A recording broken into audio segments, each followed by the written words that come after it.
موبايل مغفل نازل. ايه ده؟ فيها ايه الازازه دي؟ لما ادوق كده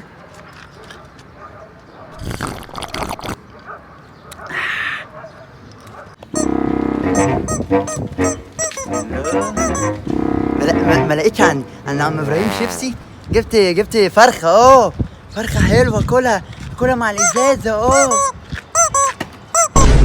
اثبت عندك يا تعمل ايه يا ابي؟ بشرب يا بابا، انا كنت بعمل ايه يعني؟ ده يدي فيك حل يا هتسكر. في ايه يا عم لما اسكر؟ مش انت بتسكر؟ يا عبيط، ده انا جايبها عشان اعرف اتعامل مع امك، لكن انت بقى تسكر ليه؟ وبعدين امك لو طلعت وشافتك كده هتموتني. طب خلاص يا بابا،